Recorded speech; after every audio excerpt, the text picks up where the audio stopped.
to see so many of you on this very important day where we do commemorate the D-Day landings, and I'm sure many of the families that we serve throughout Herefordshire have been touched in different ways by the experiences of war and the wars. So we commemorate all of them and the work they did for us 80 years ago to protect our freedoms. We're starting off today with our Q4 Going the Extra Mile winners. Sarah, perfect timing in terms of joining us, because our team winner is the medical division team, and so I just want to read out their nomination.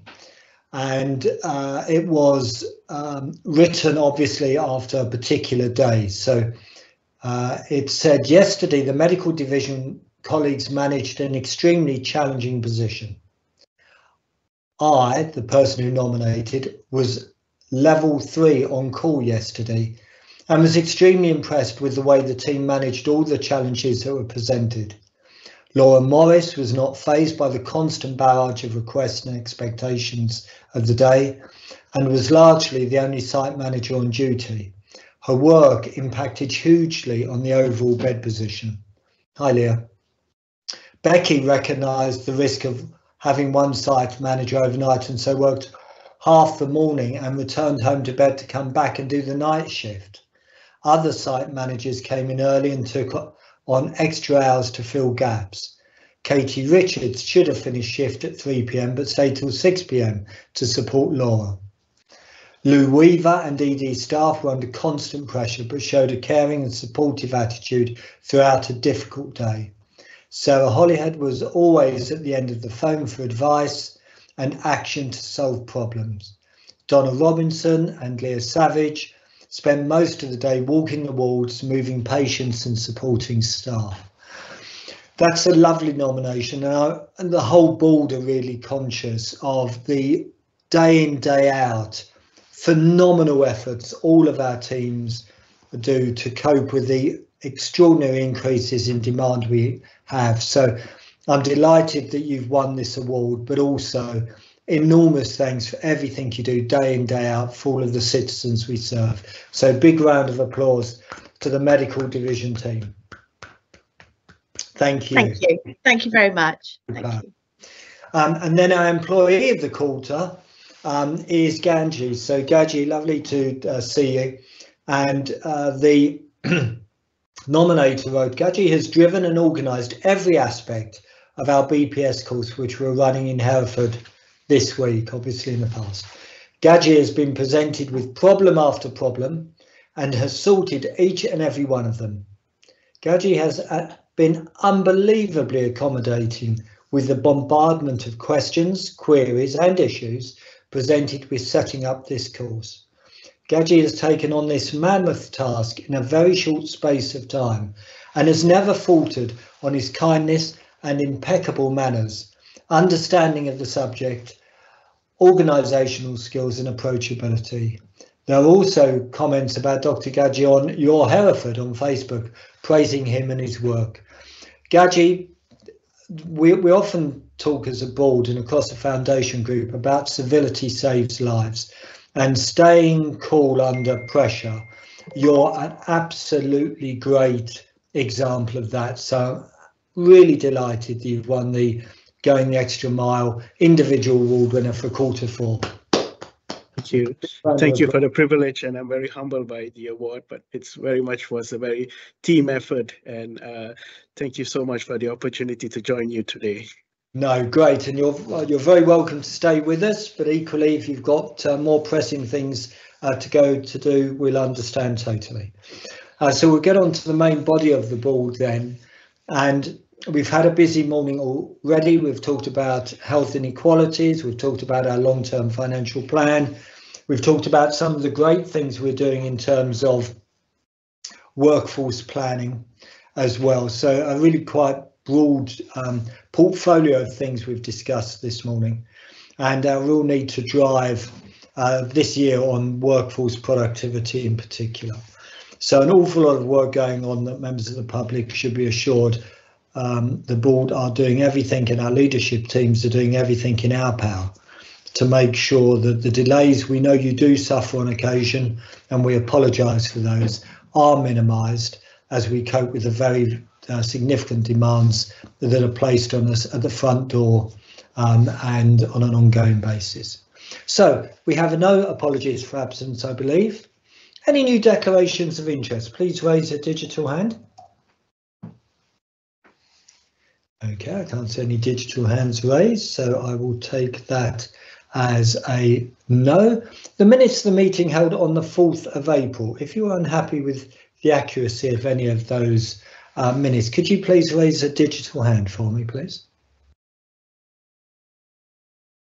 Okay, I'll take those as accurate and duly sign them. And then in terms of the action points arising, it says only one. The NEDs will be included in the invites to the Foundation Group Improvement Week, which we were. Glenn will touch on it in just a moment because it was absolutely fantastic. But are there any matters arising that colleagues feel I have missed? Okay, well, without further ado, I've already sort of indicated it's coming. So, Glenn, how are you seeing things? Glenn, the Chief Executive's report, please. Thank you, Chairman. Quite a few things in the report. As you said, the first one is to look back on Foundation Group Improvement Week, which was a fantastic event. And I know some of the non-execs were able to join in for bits of it, as were execs. Huge content from across the group. The first time our Worcestershire Acute colleagues have been with us in this. It's only the second event that we've had, and we'll be doing them every year. But 1,868 attendees, which was really fabulous. And guest speakers, including Russell Rusty Earnshaw, which does remind me, Russell, you probably need to have a nickname in the middle of your name in the future. But it kind of typifies what we're about as a group, actually, the Improvement Week, because it's all about how we share best practice across the different parts of the group, because we've got lots in common. So very well done to the improvement teams for pulling that one together. I then go on to talk about the elective hub, and huge credit to the clinical and operational teams, and Alan and others that have pulled together the design of that facility, because it was really impressive to see the way that it was laid out. As I say in the report, I was joined by an ophthalmologist whose eyes lit up, if I can use that expression, when he saw the functional content of the unit. And so we're all looking forward to that opening very soon and playing a big part actually in our overall plans for this year to reduce waiting times and increase our elective income. I then talk about financial escalation meetings. We had a system escalator meeting that I referred to there, and since then there's been one or two twists and turns as we pull together the plan, and we'll talk about our plan a little bit later on the agenda. Indeed, there's some further updates on that coming in today. It does look like we've got a plan that might now be acceptable to NHS England. It includes a rather large deficit for the system, which will be reduced by an allocation from a central contingency pot, but also leaves us with a big cost improvement plan, which we will talk through in a moment. One of the other consequences of having a deficit plan as a system is that we will lose an element of our capital allocation, which is something that we'll need to work through as a system to understand how that directly affects the individual organisations within it. So there'll be further updates to come. I then talk about the workforce productivity tool. We spent quite a lot of time this morning looking at our workforce improvements and challenges. Been really great to see improvements in recruitment and retention of staff, and what we're now driving through is to ensure that that reduces our ongoing high cost temporary labour usage. And the workforce productivity tool is in addition to the suite of productivity tools that are coming through this year, which shows the amount of activity that each trust is doing and compares that to the growth in workforce. As an NHS, it shows that we're about 11% lower on productivity as you work through that tool, and we could all probably pick faults in the way that it's been calculated, but that's the way the indicator works. Locally, we're not quite as bad as that, but it does show for us an 8.1% overall productivity fall, which is made up of workforce growth of 16.5% and an activity increase of 4.7%. So we looked at the component parts of that earlier, and tackling some of these will be an important part of our plans for this year. As I say, two big elements to our financial focus: more elective work, less premium agency cost. I then talk about A&E. There's another capital incentive this year, but also recording the fact that we did receive additional capital this year based on our performance in March, and we just showed our appreciation to the medical team, actually, who played a big part in that. Then there's a piece about reducing premium temporary labour costs. So as an NHS, in July, we aim to not use the off-framework agencies, and I reference one of them here that I was involved in a BBC interview on, Thornbury Agency, which is particularly high cost, but there are others I could mention. But the aim is to only work with those agencies who are willing to operate within a financial envelope that pays appropriately a premium, but not an excess premium. Then my report includes the citations. Before that, the update from the surgical division. So surgical division obviously been involved in planning the elective hub, and they have a huge focus on productivity. You can see their 25 productivity aims for the current year, and they're making a really good start on that. Really high levels of increased elective activity. So I'd like to think when that productivity tool is updated, it will show further improvement in Wye Valley. And then the team and the individual winners of our Going the Extra Mile awards.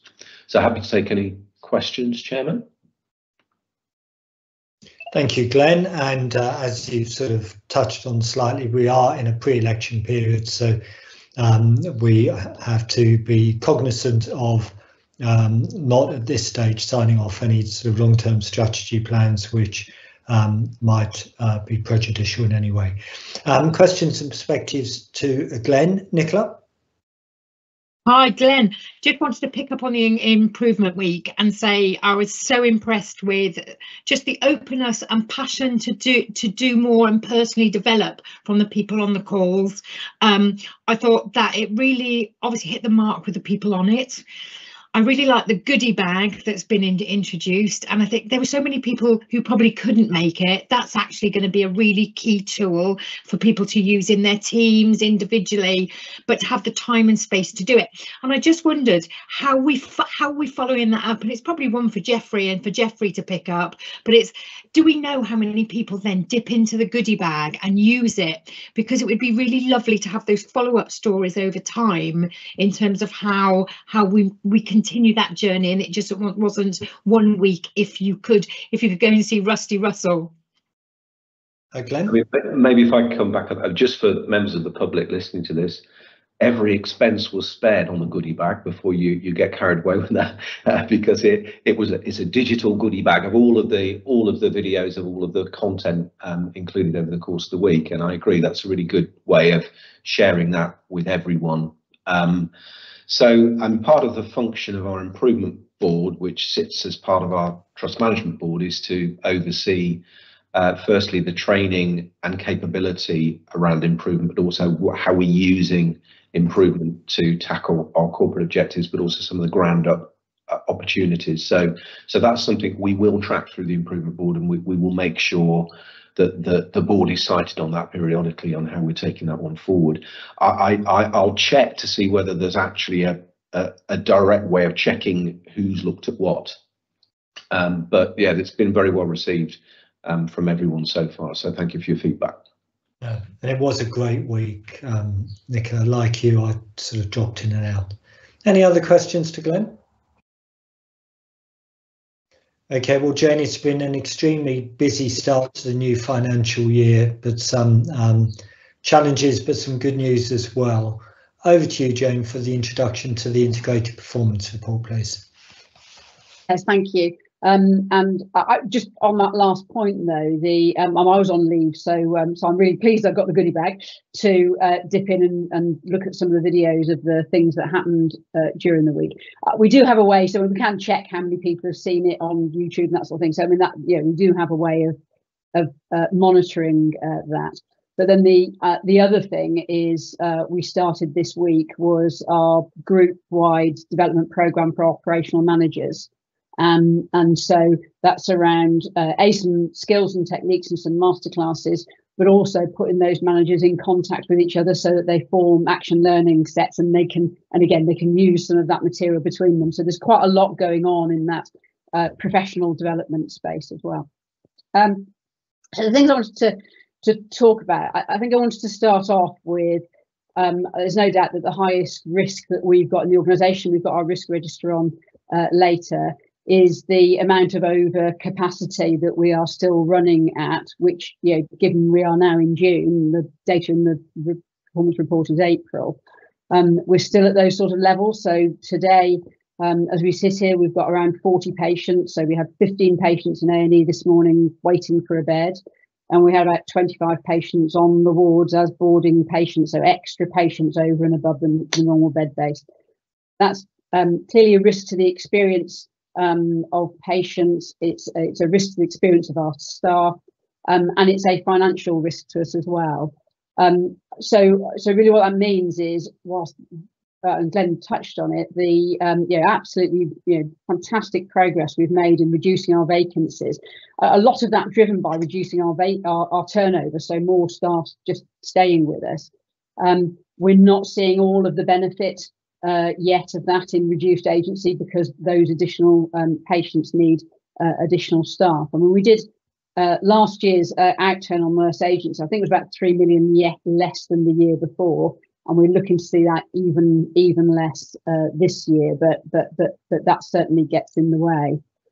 And it's also despite I think before Christmas we had one week where we were around 70 delayed discharges. And we've dropped significantly below that, and we did get to just under 30. We're a bit above that as we speak today, but we've seen a significant improvement, and particularly I'd say for our Herefordshire patients, where the work that's been done, particularly led by John and the local authority, to make better use of the Better Care Fund to improve productivity through those discharge pathways, means that patients waiting to go home on, particularly on our Home First pathway, or pathway 1 as we call that, that's really dropped. People used to be waiting 4 and 5 days. That's now between 1 and 2. So a massive improvement. But again, despite that, we've still got the number of boarding patients. And one of the reasons for that is we've also seen an increase in demand. So I've put the numbers in my paper, but if we compare last April to this April, and it's the same again in May, we're admitting about 6 patients a day more than we did. So 42 patients a week with a length of stay of around a week. We can see why we've still got that difficulty. So although we've seen some really good improvement work, there's still a lot more to do to try and manage within the bed base that we've got. I think given that backdrop, I think it's and again, as part of the Going the Extra Mile Award, what's been achieved through urgent care performance has been really remarkable, and that's a lot of people every day really making sure that they're doing everything they can to get patients treated as quickly as possible. So those improvements that we saw in March have been broadly sustained so far this year. And then the level of elective work that we're doing, again, in the face of that real crowding we've got across the organisation. Our target this year was to do 117% or 17% more than we did in 1920. And for the first month, we were at about 125%. So we've really we're doing more work, and that's part of our financial picture. Is that we'll have earned more income on that, which is offset some of the additional costs. So a mixed picture of quite a lot of risk still. And when we put that down into, so what does that mean for our financial numbers? we're not where we want to be at month one. We're probably around about £200,000 over where we expected to be. And we've got a lot more to do as an organisation around cost improvement and productivity improvement. But hopefully that's given everybody a flavour of both the improvement, what we're delivering, but also a lot of the challenges that we're still facing. That's great, Jane. Thank you. And thank you for your leadership in very tough times. Any questions or perspectives to Jane, or would you like to get into the detail? Okay, can't see any hands raised, so we'll dive into the detail then of quality and safety. And Lucy, do you want to set off and then we'll move on to Chizu? Thank you, Chair. I'm going to take the report as read and just focus in on one element, if I may, today, and that's the review of paediatric audiology services. So just for members of the public, NHS Lothian in Scotland there was an independent review undertaken in 2023, which found significant concerns and failings in relation to paediatric audiology services. And that subsequently prompted an assessment of services across England. And as Wye Valley Trust, we've participated in the West Midlands response to that review process. That review process started in July last year, where we conducted a desktop review in line with NHS England's requirements. And that review identified some shortcomings and areas for improvement, which led us to join the system level bronze incident response cell, which worked towards a much fuller review, a submission of lots of paperwork and evidence, which culminated in a site visit that took place in February of this year. The site visit took place in February and was led by NHS England's physiological lead and was also attended by a subject matter expert who was a clinical audiologist. That review concluded and a report was issued at the end of February that concluded that Wye Valley Trust's paediatric audiology services were safe and could continue to operate with no conditions on our practice. Clearly, that report identified some recommendations, and the team have developed an overarching action plan, of which the highlights are included in this report. The full report and the action plan has been presented to Quality Committee and discussed there in detail. The review is ongoing and includes a review of clinical cases on both the discharge and non-discharge pathway of paediatric children undergoing ABR testing, which is a complex hearing test. That review so far has identified that no patients need to be recalled for retesting, but the review is ongoing and there are 31 cases looking back over 5 years that are yet to be reviewed and fed back to us. We have agreed to continue to report on a frequent basis into Quality Committee our progress against the action plan and also the conclusion of the ongoing clinical audit process. We will continue to participate in the bronze incident response cell. We'll conclude the clinical audits, and we're holding a community paediatric workshop on the 25th of June to look at waiting times, the action plan, and indeed some of the workforce challenges associated with this service. In addition, and separate to NHS England's incident response, the CQC wrote to all trusts in April asking that board was cited on the quality and safety of paediatric audiology services and to note whether they were making progress towards IQIPS accreditation. IQIPS is certainly a long-term aspiration for Wye Valley Trust, but right now we're focusing on implementing the quality management system, which is part of the IQIPS programme. And we have also expressed an interest in the National Audiology Paediatric Improvement Collaborative, and it looks like we're likely to be participating in that. We intend to write to the CQC by their deadline, which is the 30th of June, to confirm our aspirations to work towards IQIPS and the safety and quality of our audiology services. I'm happy to take any questions, but in the first instance, we'll hand over to Chizo for mortality. Okay, just before we go to mortality, Chizu, any questions to Lucy, either on what she's talked about on the audiology service or the other aspects of quality and safety? Ian? I just wanted to add, Chair, that myself and Jeffrey O'Toole did a executive and non-executive visit to community paediatric audiology at the beginning of last month, actually, partly as follow-up to the review that we've had recently. And I just wanted to put on record the commitment of the staff that we met there to maintaining quality services and to addressing any improvements that we need to make as a result. No, great, thank you, Ian. Okay, Chizzo, over to you. Yes, thank you. So our 12-month standardized hospital mortality indices, which covers the period from January 2023 to December 2023, remains at 101.7, which is the expected range. It is really pleasing to see that one of our previous outliers, heart failure, has dropped significantly to 112 and is now in the expected range. Clearly, we just need to keep monitoring it, but it's thanks to the improvement work that has been led by our clinical leads. So the concerning area is mortality around fractured neck of femur.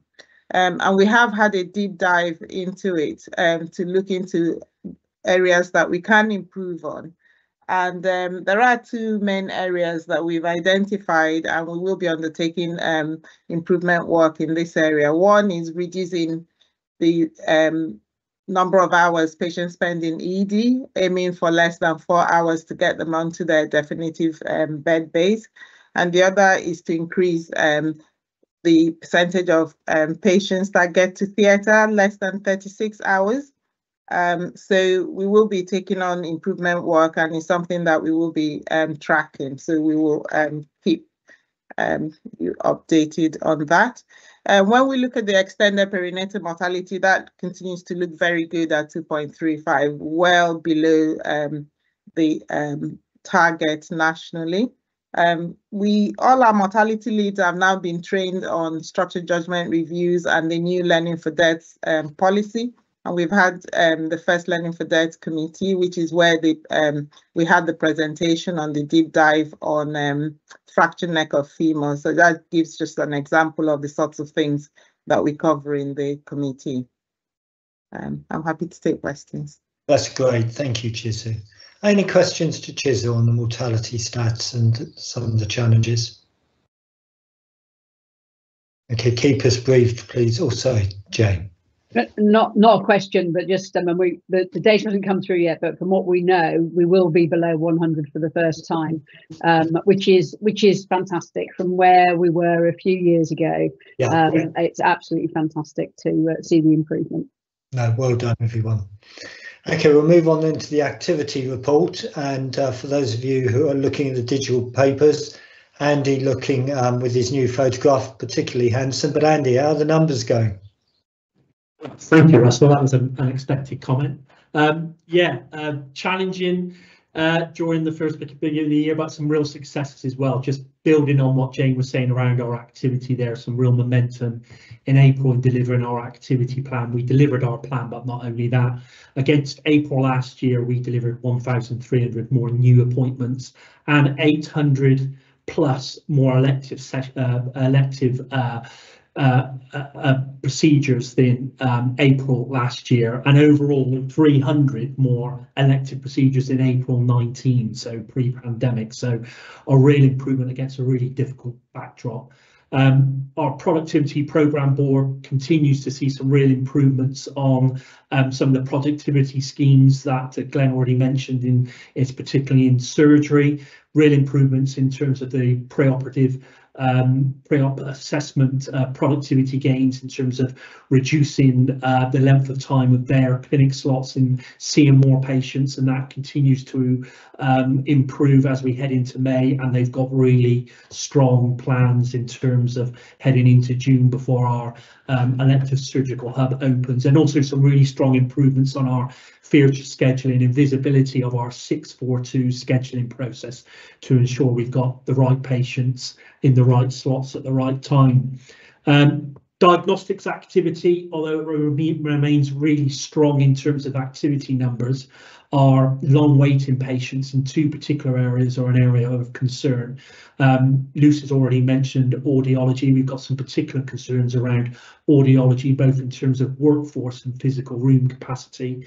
And the team are looking at different ways of working and how to improve their clinic templates and ways of working so they can see more patients in order to reduce those long waiting patients. But our greatest area of concern is in our echocardiograms. The patients waiting greater than 13 weeks at the moment continues to increase because we've got some real workforce challenges there. They've currently got 50% vacancies in their workforce. We're looking to get source some insourcing companies in the meantime. As well as that, we've got 2 trainees that joined the team last year, and they're looking to qualify, one in the summer and one in September, October, and that should improve our position, but the team are working through the mitigation there. Urgent and emergency care, along with Glenn and Jane, I'd like to give my thanks to the operational and clinical teams in terms of some of the improvements we've seen there, particularly across our ED and our acute floor. We've sustained and improved on our minors and paediatrics for our emergency access standard. They're both maintained at 94% over the last 3 months, and our triage time continues to reduce, and our time to treatment in ED is the best in the region, and we're starting to see a gradual improvement in the number of patients waiting 12 hours in our ED. It has been a challenging couple of weeks for flow, and we continue to remain focused on that, as well as delivering our activity plans. And obviously we've got a period of industrial action facing us towards the end of the month, from the 27th of June to the 1st of July, which is always challenging to our teams to maintain all the operational and clinical pressures, as well as prepare for those in periods of industrial action. We're undertaking a focused MAID event on week commencing the 17th of June. So a virtual MAID event across 2 days with each ward, involving the ward MDT, community teams, voluntary sectors, our integrated discharge team, our transformation team, transport and primary care. So lots going on ahead of that industrial action week commencing the 17th of June. And that's my summary, Russell. Thank you. Super, thank you very much. Any questions or perspectives to Andy? Glenn? Yeah, thank you, Andy. And one of the things that's apparent from your daily updates and on UEC performance is the increase in long length of stay patients. And I just wonder whether, I mean, maybe when that MAID event's taken place, whether there's a bit more of an understanding of the makeup of that, because it'd be useful to understand whether it's about complexity and acuity, or whether it's about discharge pathways, or whether we just maybe miss some opportunities to discharge some of those patients earlier and they end up needing to stay in hospital longer as a consequence of that. So I think understanding how we might be able to solve that would be really helpful. Yeah, thanks, Glenn. If I could just come back, Russell. Yeah, that's exactly the aim. We've got some good assurance around our pathway 1 to 3 and the long length of stay there. The MAID event on the 17th of June will be focused particularly on the pathway 0 and the long length of stay patients, particularly at 7 days, to make sure plans are in place, they're on the right pathway, and there isn't anything more we can do. There's a couple of strong examples this week where we could have done better. So hopefully those MDTs with the MAID events will pick up on the learning. Okay, thank you, Glenn. Thank you, Andy. Grace. Thank you, Chair. Thanks for this, Andy. Thanks for the report. Just in terms of the cancer performance 28-day faster diagnosis standard, it talks about the postmenopausal bleeding pathway. I'm just wondering, is there any info on how this is going to be publicised and people made aware of it? Because there's been a lot of articles recently you may have seen about women who had bleeding or other symptoms that turned out to be uterine or ovarian cancer that were initially dismissed as everything from IBS to depression, and actually, you know, ensuring people can access these routes is very, very important. Thank you. Great question, Grace, which I don't know the answer to now, but I'm quite happy to update you offline. Okay, super, thank you. Always a great belief. If you don't know the answer, you just say you don't know the answer and go and find it. Ian? I don't know whether Jane did know the answer, so she's just signalled. Jane just coming back. I think this is related to the, I think there's a more technical term for it, Andy, but the vague symptoms pathway, which is broadly that, Grace. It's that people who've got abdominal bloating, don't feel right, can't put your finger on it, and there's a new pathway that's coming in, which means you're not being referred to a specific. Is it gastro? Is it urology? Is it gynae? So there's an MDT approach to that. I'll find out a bit more information about when we're putting it in, but it is that vague symptoms pathway that's pointed at that particular group of patients. Okay, thank you, Jane. And Ian? Thank you, Chair. Just coming back to ED, and Andy, well, obviously we're still under huge pressures, and as you point out, we've done a lot of work in terms of improving delayed discharges so that people are moving through the hospital more quickly. Notwithstanding that, actually, we've still got far more people in the hospital than we're set up to cope with, which inevitably turns our attention to the front door and the people coming in. Do you want to say just a little bit more about what we're doing at that end in terms of trying to make sure that we only admit the people that we need to? Andy, you're on mute. Yeah, absolutely. I mean, our focus there, Ian, is how we're streaming patients away from our ED and navigating at the front door to appropriate care pathways. We are working really closely with primary care about how we stream patients directly at our ED reception to guaranteed slots, specifically for ED.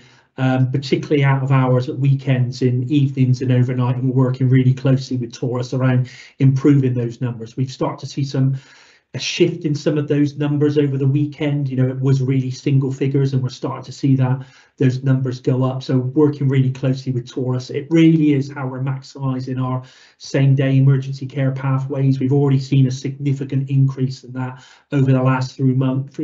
And the first 7 days of June, we've already exceeded our internal challenge where we wanted 50% of our patients to go for a same-day emergency pathway. We're currently at 53%. I know we're only 6 days into June, but absolutely maximising that pathway as well. And lots of other work going on as part of our valuing patients' time pathways. A virtual ward is the other one, expanding our virtual ward and increasing our capacity and utilisation of virtual ward is probably the other one, Ian. That's great. Thanks, Andy. Okay, and if there are no other questions, then we'll move on to Jeffrey. Jeffrey had a good discussion this morning on workforce. What would you care to pull out of your board report? Yeah, thanks, Russell. Well, we are seeing good improvements with most of the workforce KPIs, and we now have the lowest turnover rates at 9%, which is a testament to the hard work that we are working with divisions over the last few months. The HR and occupational health teams continue to work actively with line managers to reduce sickness absence, and that work will continue in a compassionate manner over the coming months. Our mental health and well-being nurse is doing a lot of work with teams because mental health conditions are still one of the main reasons why people are going off sick. So we're doing lots of work to promote mental health support and awareness. And we are also promoting the new Hereford and Worcestershire-wide Wellbeing Recovery College with numbers of programs to support mental health within working environments. So we're pushing that through the trust as well. As part of our equality, diversity and inclusion agenda, we supported the NHS-wide Diversity and Human Rights Week with a number of our senior leaders signing the pledge to be an inclusive leader. So inclusive leadership pledge is something that we're pushing across the trust because that really fits in well with our leadership charter. So the leadership pledge is just a commitment to EDI. Faced with the NHS-wide productivity and cost efficiency challenge, we have a working group in place with our trade union partners trying to look at schemes to support the efficiency and productivity challenge that we face as a trust. Those are some of the key highlights from our report, Russell. happy to take any questions. No, great, Jeffrey, and thank you for your hard work, which was demonstrated in this morning's presentation. Any questions or perspectives to Jeffrey?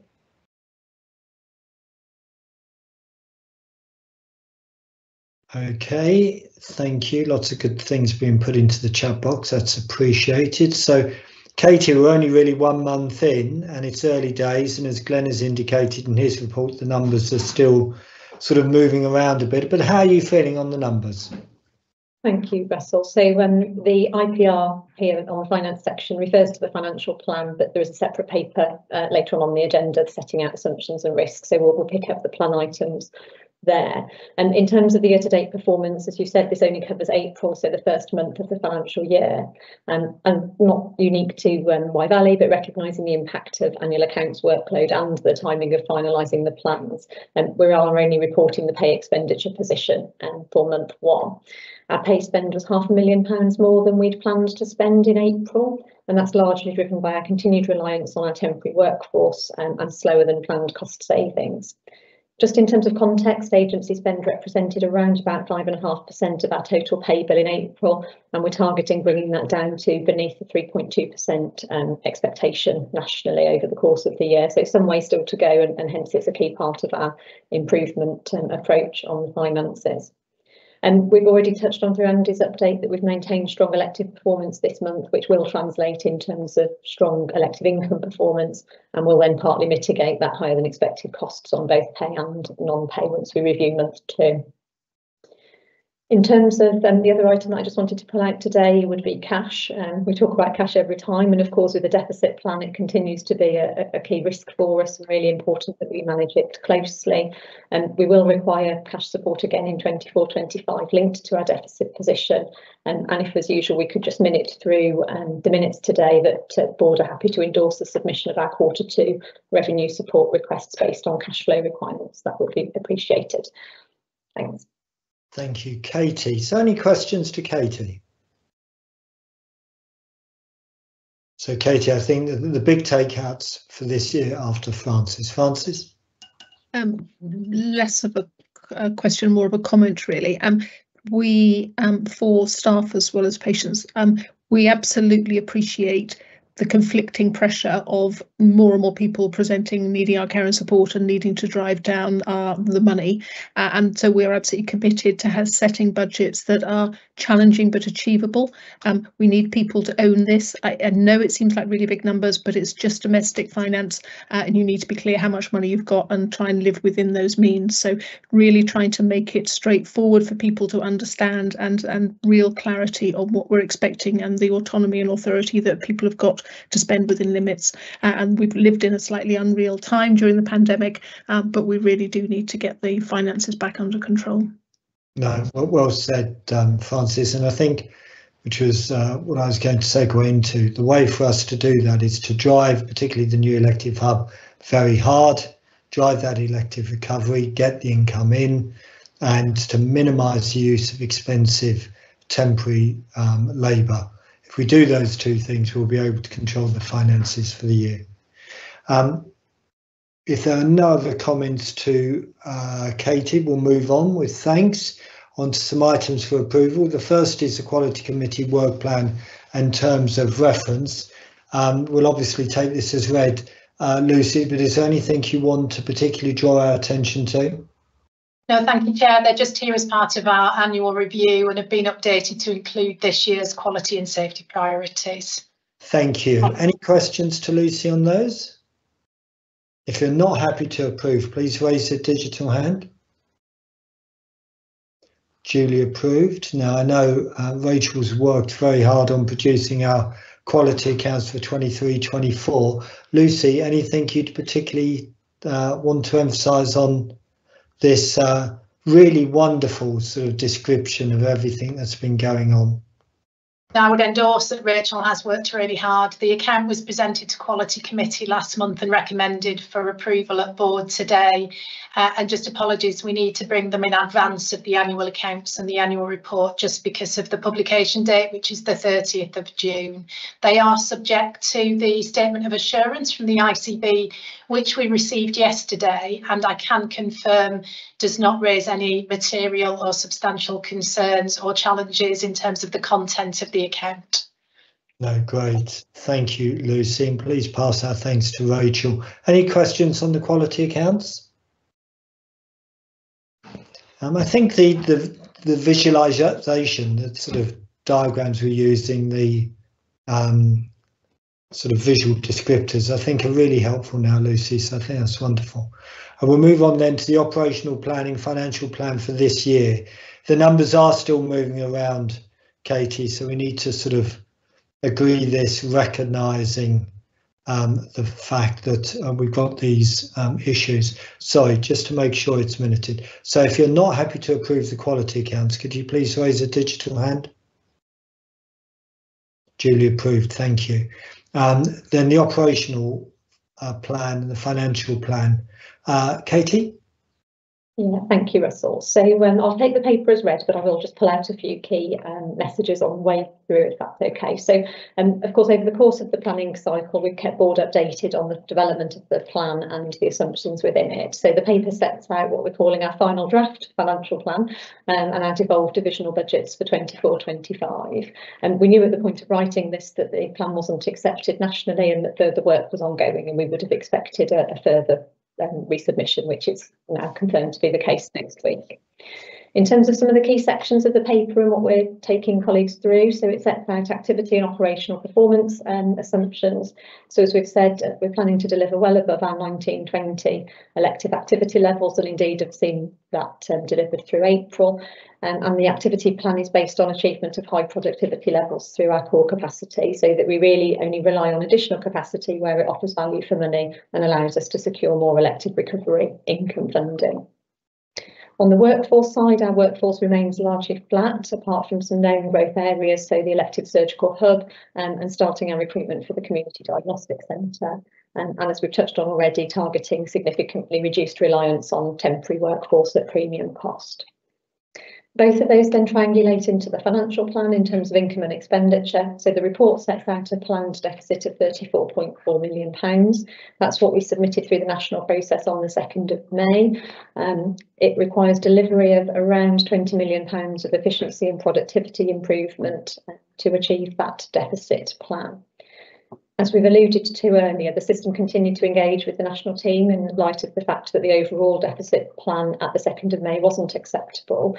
And based on communications this week and a return and revised submission next week, we're expecting to reflect 2 further adjustments to our income and expenditure position, one being a further stretch target on the efficiency side, and the other being a national technical adjustment around PFI accounting. And so we're expecting that to result in a deficit plan of £31.4 million, and that will be reflected in future meetings. The paper also sets out capital and cash. So on capital, our headline allocation is consistent with last year at £4.5 million. That's both significantly below the level we've been able to invest over recent years, but also significantly below our anticipated requirement based on schemes already in train and some of that essential backlog works that are always required to maintain our estate and our assets fit for use. We're also, as Glenn has alluded to, expecting reduced access to capital funding this year as a result of the size of the overall system deficit. So we'd expect those numbers to move slightly ahead of next week's submission. And I've already referred to cash support being required on an ongoing basis, both on the revenue side for the deficit, but also on the capital side, because capital cash is also a challenge in this year. The paper sets out, as you'd expect, areas of financial risk and potential financial opportunity. I think it goes without saying there's a significant level of risk within the financial plan. Although, as Jane alluded to, or no, Francis, sorry, alluded to earlier, we really do try to ensure that the assumptions that we make within the financial plan are credible, albeit stretching in terms of delivery. But I think our most significant risk, would be fair to say, is around delivery of our cost improvement and productivity improvement targets, which is almost at 6% of our cost base. So that's a broad run through the contents of the paper. I'm happy to take any questions, but we're asking board please to note progress since the last update, ratify this as some of the detail of the financial plan and budget, but noting that it's further to those two further changes next week as part of the national process. Yeah, and I guess, Katie, delegated authority to you, Glenn, Jane and I to finalise any numbers. Any questions or perspectives to Katie? Okay, very clear, Katie. Now there's an awful lot of hard work going on in this. If you're not happy to agree that delegated authority down to Glenn, Jane, myself and Katie, please raise the digital hand. Okay, well, we'll keep you briefed on how things develop. We've then got the Hereford and Worcester NHS 5-year joint forward plan update. Lots of pages here again, Alan. Anything you'd particularly like? This has been an ongoing magnus opus, but anything you'd particularly like to pull out? Not really, Russell, because it's a refresh of a document that we've considered here at length in the past, as you've alluded to there. This is the refresh of 24-25 on behalf of the system. Each of the papers are going to each of the boards within the ICB area within the system. It's a high-level 5-year plan, as it says, meeting national and local requirements. And the finance section of it is still draft, so we're looking for approval from the board today, subject to delegated authority to the chief executive to approve the finance section, and I won't say any more than that. Okay, thank you very much, Alan. I mean, it is a body of work. I mean, it really is. There must be millions of colleagues producing this. Any questions or perspectives to Alan? I think the thing which I would just emphasise is it's got to be about a year of delivery. You know, across the foundation group, we're very focused on those twin aspects of driving elective recovery because our waiting lists are too high, really driving down the use of expensive temporary labour costs so we can make the numbers work, and driving flow as hard as we can be with systems colleagues so that people are delivered healthcare in the right settings. So an awful lot of action is required, despite the very, very good words in this document. Grace, your hand went up and went down. It's a long question. I was going to pop it in the chat, Russell, if that's okay. Okay, super. Thank you very much. So we're then on to the update to standing orders. So if you're not happy to approve in principle with this proviso about the finance section, as Alan's indicated on the 5-year plan, could you please raise a digital hand? Okay, super, thank you. And then we're on to the update to standing orders. Erica. Thank you, Chair. This is ongoing work to align our governance across the group, and we've now done it with the standing orders, given that we should all be following the same code of conduct and governance arrangements. So these standing orders were taken from Wye Valley Trust's previous standing orders. There is no material change. We've just adapted them for use and reflected Worcestershire Acute Hospitals Trust and George Eliot within them. So it's just coming back for review and approval, please, Chair. Okay, super. Thank you, Erica. And it's eminently sensible for that to be unified and codified across the foundation group. Any questions or perspectives to Erica? If you're not happy to approve, please raise your digital hand. Duly approved, thank you. So we'll then move on to the items for noting. And Amy, thank you for joining us. It was great to see you at the Improvement Week. The Perinatal Services Safety Report, over to you. Thank you. Afternoon, everyone. I'll consider the report as read and just pick out key highlights. The Trust Board has provided today the quarterly update in line with the Trust local and national reporting requirements for perinatal services, and the Board is asked to consider the new style report and pursue any lines of inquiry. So in the report, due to us updating and improving the speed at which we're able to provide data and information to Quality Committee and Trust Board, this report does slightly extend itself beyond a quarter period, covering March and April as well as Q4. The performance section, there's nothing of significant note, just one key point under RCOG obstetric attendance. Those of you who have read the report will note that there was one instance where a consultant was required to attend but wasn't called, and the local learning has been shared. This doesn't impact on our CNST compliance, but it is something that we're expected to continue to observe and ensure that we meet. Under the safety section, I just wanted to highlight, as part of the CNST requirements, that Trust Board is expected to have oversight of the maternity safety incidents. Due to us having a small number of births and a small number of cases, it is possible for patient identification of such incidents. So in the public board section, we share an overview, and Lucy will present the more detailed section of learning that's required at the private part of board. We had one case that met the threshold for PMRT in March and no cases in April, no HSIV, now known as MNSI cases, and no moderate incidents. We had no concerns from external stakeholders raised over that period. We would like to invite your attention to the cluster review relating to maternal postpartum hemorrhage. We have had a higher than average number, and we do sit outside the national average marginally. It has been improving, but further improvement can be identified. So we're undertaking a cluster review, which will look to pull out key themes and formulate an action plan to address that. This has been reported through Patient Safety Panel, where the outcomes and the learning will continue to be shared. PMRT compliance, we're required to provide a quarterly update under the CNST requirements. You can see the update provided within the narrative of the report. We are meeting all of our targets and deadlines that we are expected.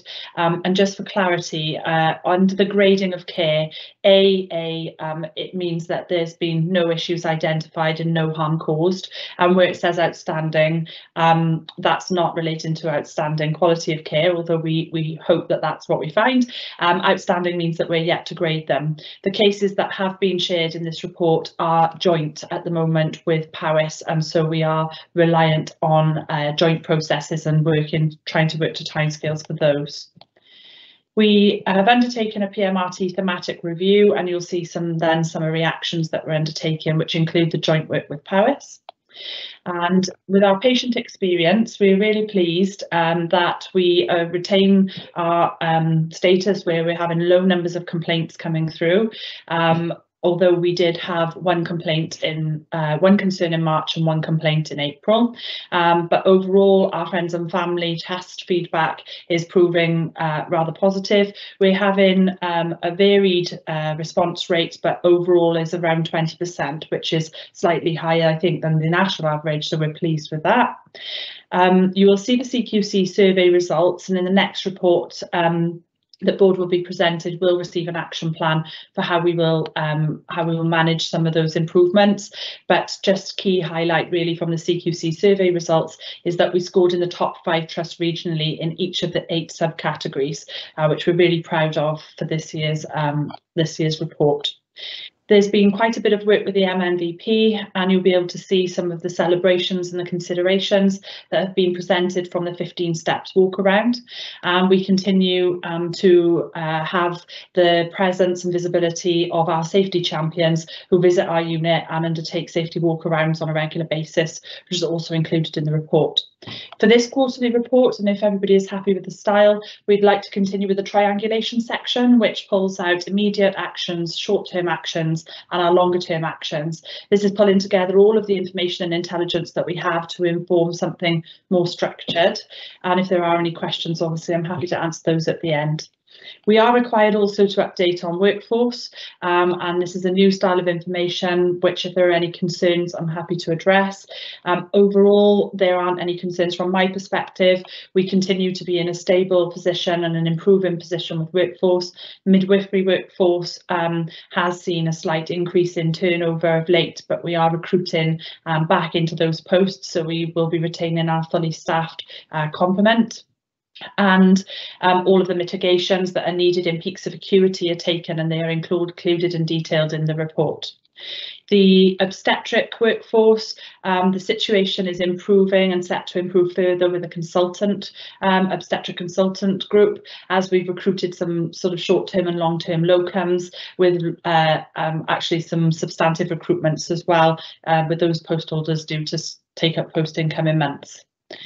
The anaesthetic workforce is largely positive. Any of the gaps are covered by their own team. So although we see the fill rate slightly down, that just shows by the substantive staff we are covered 24/7 for all elements and roles that are required.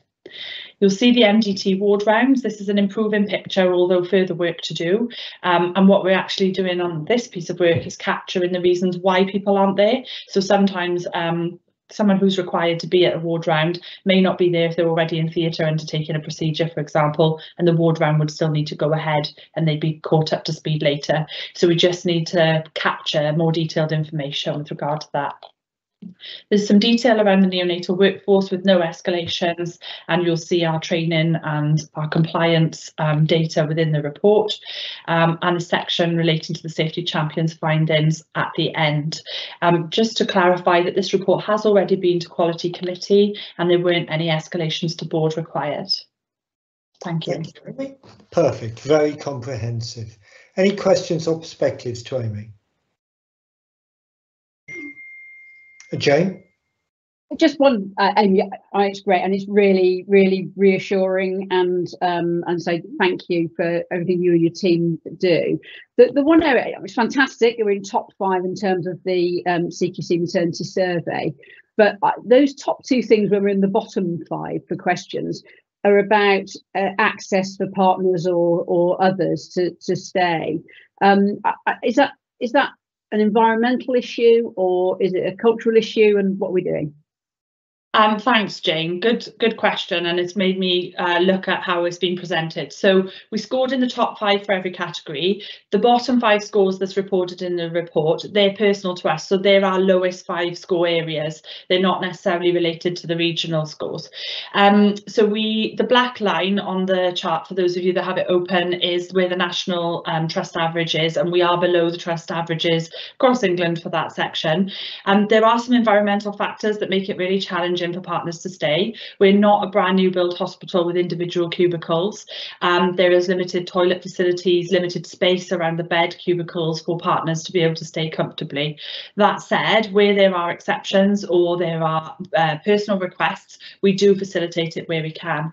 I noticed that both Francis and Lucy were smiling and nodding. This has come up several times, and we've done a piece of work with the MNVP around this, and it's whilst some women report feeling it, the overall consensus from most women is that they don't want other people's partners encroaching on their privacy and disrupting their evening. So it is a challenging one, in that it's not something that we're looking to put in place as a wide scale process.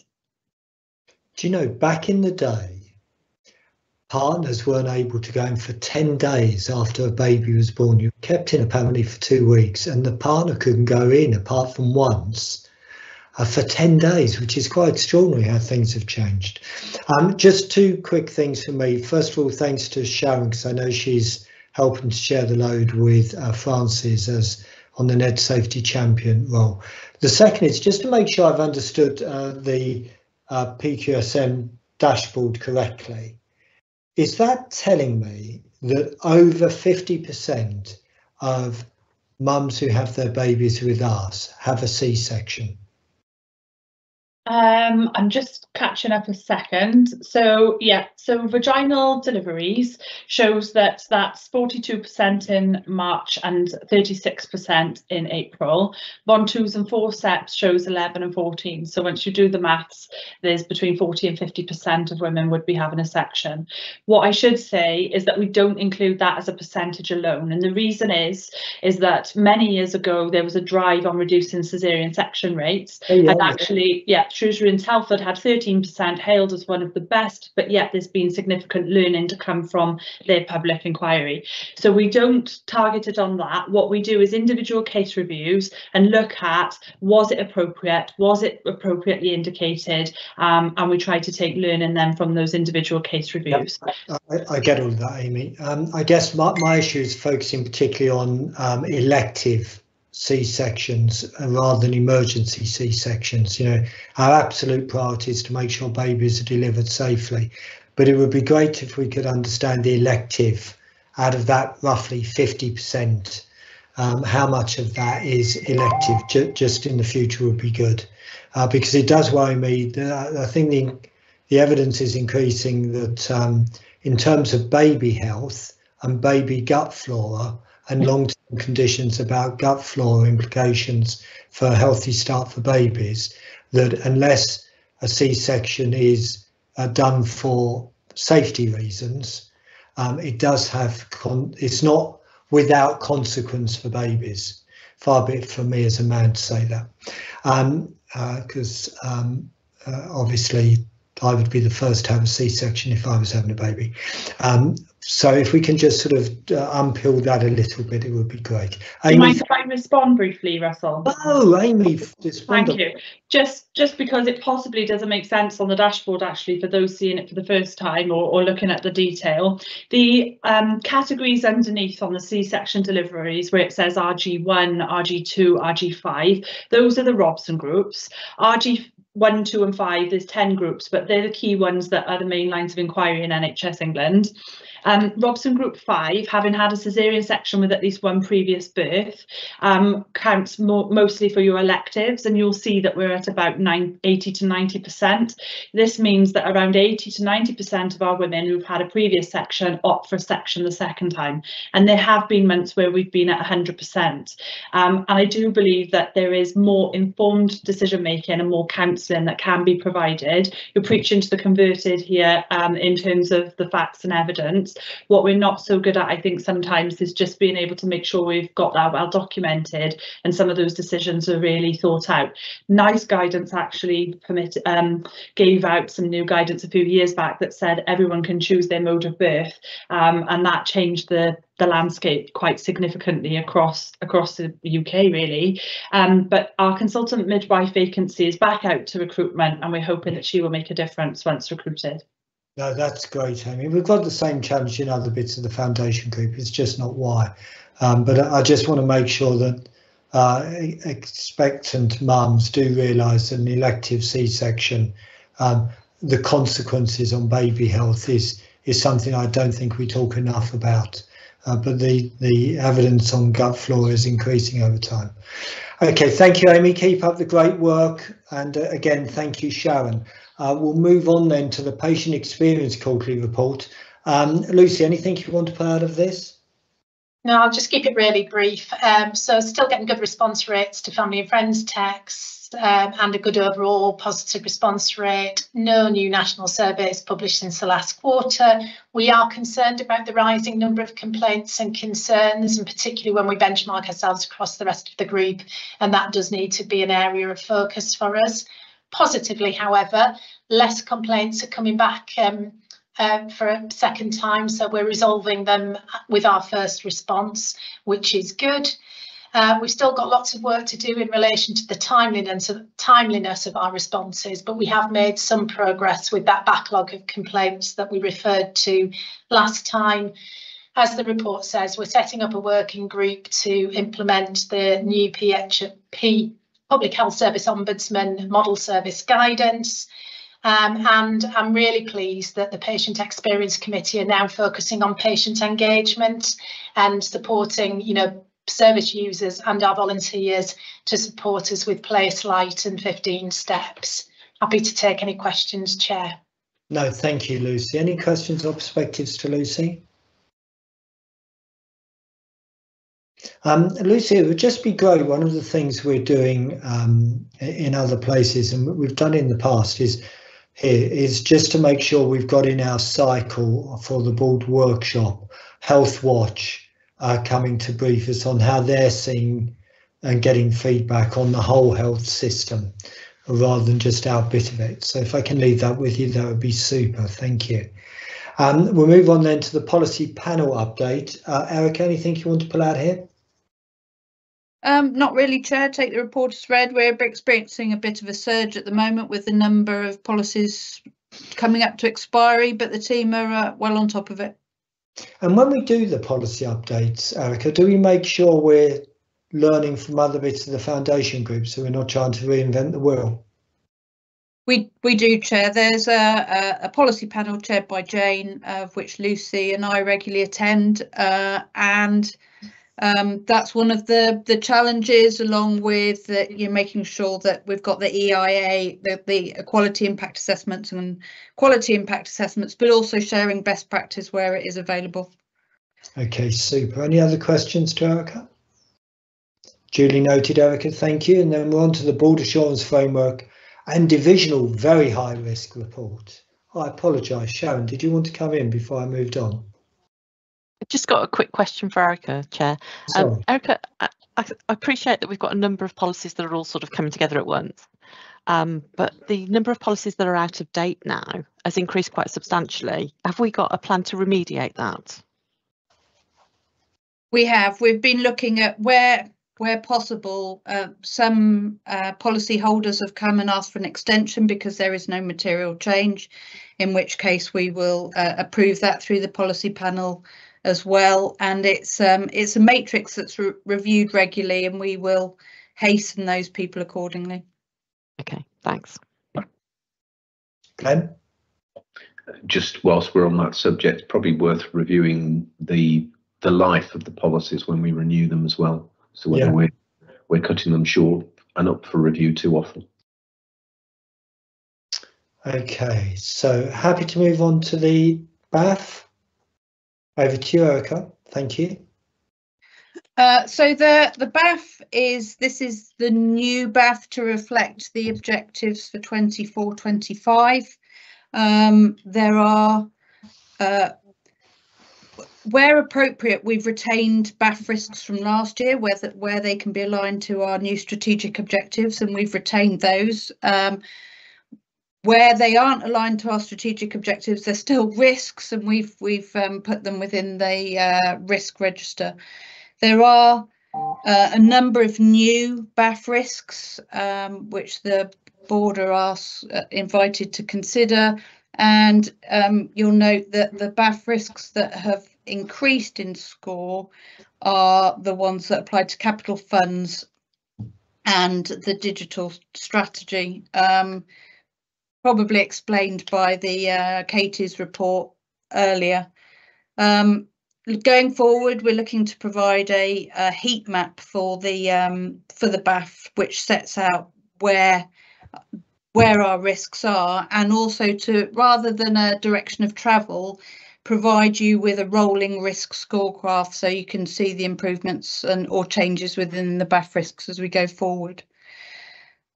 Turning to the risk register, I think the risk register is more dynamic. There are risks coming on and changing all the time as they are managed through the executive risk management meeting. Jane referred to risk a number of times in her overview. Andy's referred to the work of ED and the flow and emergency care pathway. That is reflected on the risk register, as you would expect. Again, in a similar theme, we've heard from Katie about the finances, and you would therefore expect that to feature on the risk register, which it does at serial 1704. So the risk, I would suggest that the BAF is more, there are risks for the year, they will change, but the risk register is there for your view, but it is more dynamic and will have changed since publication. Okay, thank you, Erica. Any questions or perspectives to Erica on the BAF? Francis, over to you.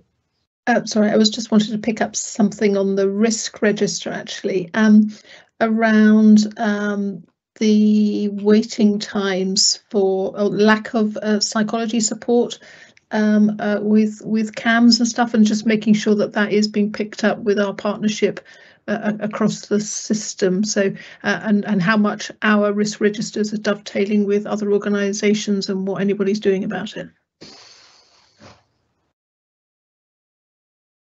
Okay. It has one of the oh, sorry, Jane, do you want to go? Yeah, I'm sure we're probably about to say the same thing. So what you haven't got on this is a whole set of actions that we're doing around it. It's far too much detail.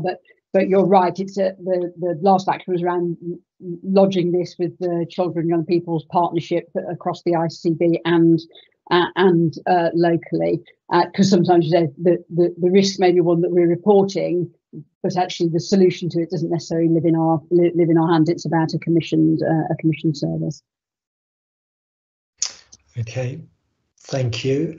So the mortality report then, if there are no other comments on the BAF. Chizu?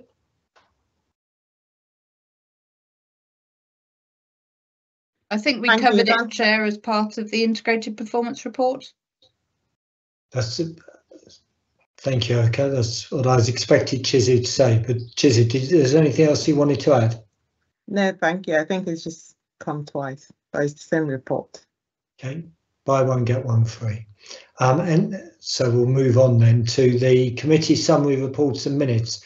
The Foundation Group board minutes and action log from the 2nd of May I'll take as read, but are there any comments on the minutes just for accuracy?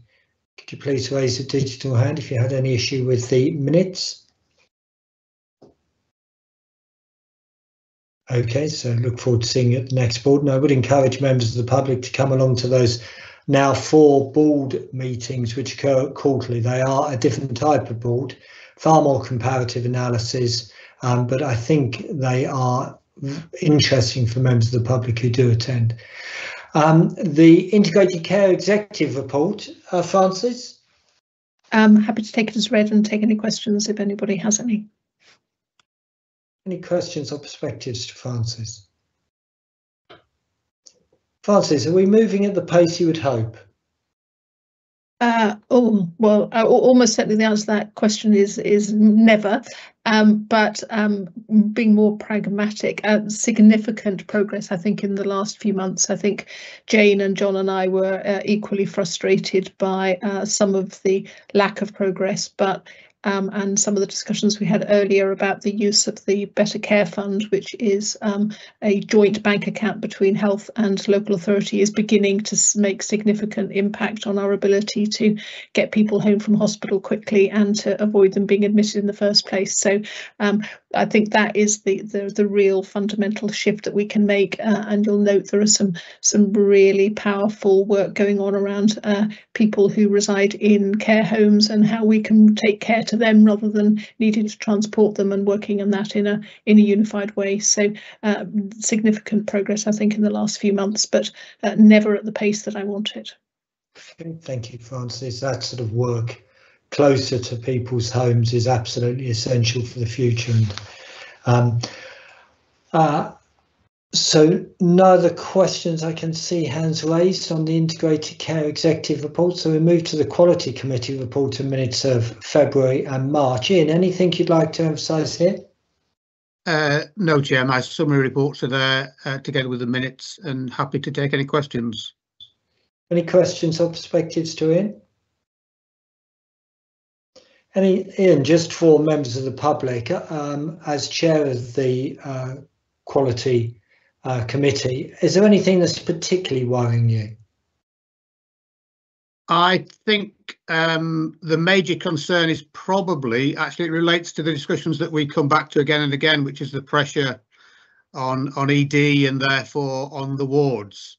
And we tend to talk about that in terms of numbers, and flow and delayed discharges, but actually the bit we don't always focus on is the quality and safety of care. If you've got 20 or 30 more people on wards than we are set up to cope with, then inevitably that raises risks to quality and safety of care. And we have a monthly report at Quality Committee which focuses on those issues, and the resolution of them is the same one.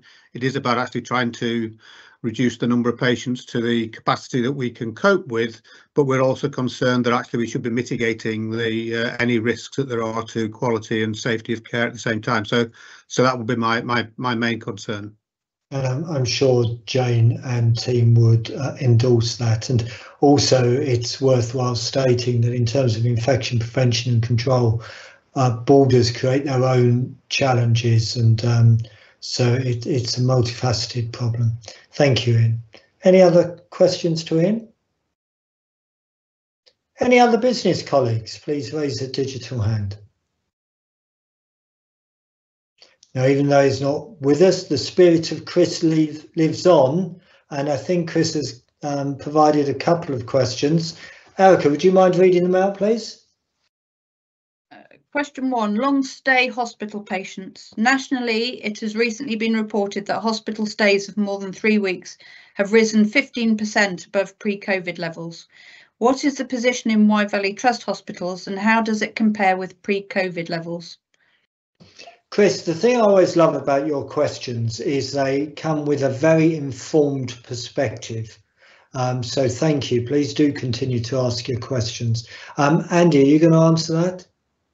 Yeah, thank you, Chair. So comparing ourselves to where we were pre-COVID, in terms of the acute hospital site, we have seen a 4% increase in our 21-day stranded patients, and I'd already mentioned at this meeting mainly driven by our pathway 1 to 3 delayed discharges compared to where we were pre-COVID. If you then include our community hospitals, it's a 7.8% increase in our 21-day stranded across our acute and community settings. Thank you.